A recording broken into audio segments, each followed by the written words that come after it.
Hello and welcome to another episode of Locals Learn. Today I'm going to be showing you guys a little bit on how to use Audacity, which is a free open source software used to record audio. I think it's a really flexible piece of software, especially for being free. It's incredibly useful for the beginning bedroom musician. If you don't need to throw any costs down and you have a whole suite of really advanced editing tools at your disposal. So without further ado, let's hop right in and I'll show you around how to use Audacity. Alright, so this is what Audacity looks like when you first boot it up. There are a lot of buttons on display here, and so I'm going to try to break them down just so you can see which the more fundamental ones are, so you don't get too overwhelmed with too many options here. So first of all, we have the transport controls. These are pretty self-explanatory. Obviously, you have pause, play, stop. This skips to the beginning, this one skips to the end, and the record button. Next, we have the tool selection here. And for this tutorial, we're only going to be using these three tools here. These other three are very useful tools, however, they're just kind of outside the scope of what I'm showing today. So first, this one is the selection tool, and this allows us to select audio once we have some audio recorded. This one allows us to zoom in and out on that audio. And this one allows us to move that audio in the timeline. So next, we're going to look at these four drop-down menus here. This is the driver selection menu, the audio driver selection menu. And if you're on a Mac, this is super unimportant because you just put it on core audio and then you leave it and then you're good to go. But if you're working on a Windows machine, you may have to pick a different option on this menu, just depending on your setup. Next, this is the audio input device. So that's next to this microphone icon. And here I have my soundboard selected. I could use the built-in mic on my laptop if I wanted to, but I'm going to select my soundboard, my interface. If you have a different interface than I do, which I'm assuming you do, this will show up with a different name. So if you have a Scarlett interface, that will be a Scarlett and then whatever the model name is. And it's the same for whatever other brand you have. You know, a Behringer interface is going to have Behringer and then the model name after that. So this will just show up with whatever you have. This is the playback menu. And now basically you want to select the device that your headphones are going to be plugged into. So if your headphones or speakers are plugged into just the headphone port on your laptop, then you want to just pick, built-in output. But if your headphones are plugged into your interface, then you want to pick your interface. In my case, I am going to use this multi-output device just for the case of right now when I'm recording this tutorial. So normally you want to pick whatever your headphones are plugged into. And then we have this drop-down menu, which allows us to pick how many channels we want to record. So with this soundboard that I have, I can record 1 to 14 channels. However, if you just have an interface that has 2 inputs, then you'll only have these 1 and 2 options, or 4, then you'll have 1 through 4. I have 1 through 14 because that's what my interface is capable of. These buttons here are pretty self-explanatory as well. Cut, duplicate, paste. This is cropping audio. This is splitting audio. We'll look at those a little bit later. Undo, redo. Zoom in, zoom out, etc. So, I have my channel selection on one channel, and I'm going to just record my voice real quick. So I click the record button, and here we go. All right, so here is me recording my voice into Audacity. We can see that the level input is pretty good, and let's take a listen to how that sounds. All right, let's see if it came through okay. All right, so here is me recording my voice into Audacity. We can see that the level input is pretty good.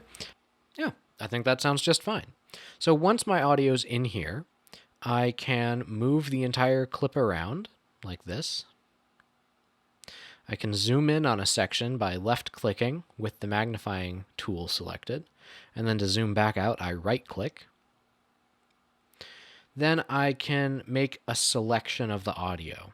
And this will basically, this is picking the region of audio I want to make a change to. So for instance, I could copy or cut this section of audio, or I could crop this section of audio like this, undo that. Or I can delete this section of audio while keeping the audio around it. So let's say I want to just get rid of this section. I can just go like that. That will delete this section here, but keep the sections on the left and right. Additionally, when I select an area, I can go into effects and apply some kind of effect to it. So if I want to fade in my voice from here to here, I can just pick the fade in. There we go. All right, so here is me recording my voice, and now it fades in. So next I'm going to mess around with some multi-channel recording. So I'm just going to get rid of this for now. And I'm going to pick 4 recording channels because I have my 2 synthesizers plugged into channels 3 and 4 on my soundboard. So I'm going to just click record here. And we see we have 4 tracks coming up with my voice still on the top track. And I'm going to play some chords.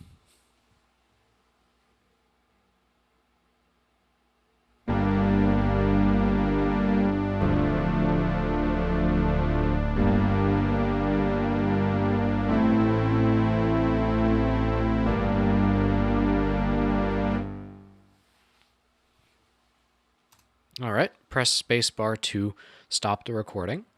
And we can expand these tracks out here with these little arrows so we can get a closer look at what's going on.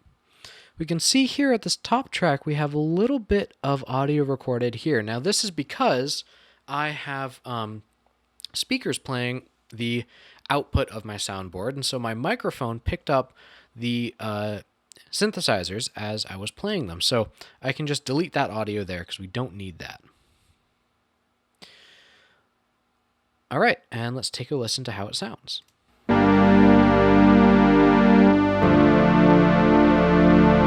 Yeah, I think that came through okay. So there's a little demo of how to record multiple tracks at once. And again, once these are recorded, we can shift them around if we'd like. Of course, we want to be careful that they don't get too misaligned, so I'll undo that. We can zoom in on any parts to see if there's any weirdness going on. We can zoom back out, and we can really manipulate this audio however we would like. So, you know, if this synth track came through too quiet, we can just select it, go to Effect, and amplify it a little bit. So, I'll amplify by about 5 dB.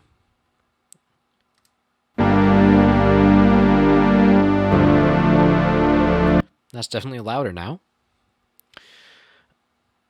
When you are amplifying audio, you want to be careful. It will automatically open the amplify window to the max amplification it can do without having the audio clip. So if I just click OK immediately, it's going to boost it way up here. Maybe that's what you need, but I don't think I need that. All right, so let's say we're ready to export what we have recorded. We've got all the song parts down, and we're ready to save it as an audio file and send it off to wherever we are uploading it to.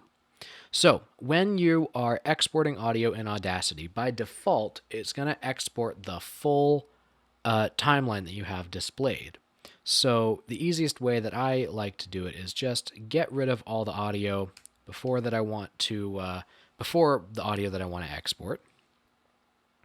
I like to leave a little bit of room here because I can trim that down more carefully once I have it exported and I've made sure that it sounds all right. And I want to say export as wave.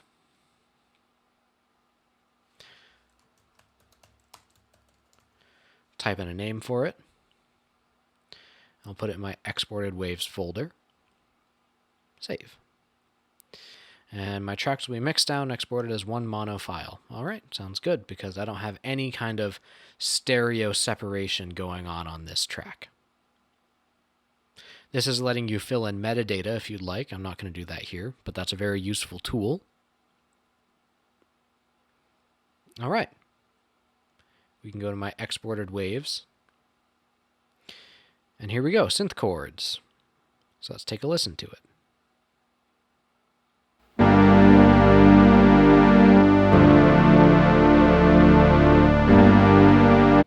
So there we go. There's my song that I've recorded in Audacity and exported. So there we have it. How to record and manipulate audio in Audacity. I hope that you learned something from this video and that you're inspired to go record your own music now that you have a free and very versatile piece of software at your disposal. Thank you very much for watching this week's episode of Locals Learn, and I hope that you go look at some of our other shows on KBVR as well. We had a new episode of Inside the Silver Screen come out just very, very recently, and we have a new episode of Geeking Out About It coming out very soon, all about Men in Black. So I hope that you catch those, and don't forget to follow us on social media, KBVR TV, and check us out on Twitch, where we're doing Twitch streams every other Thursday. That is KBVR TV 26. So thank you very much for watching yet again, and I will see you in the next episode.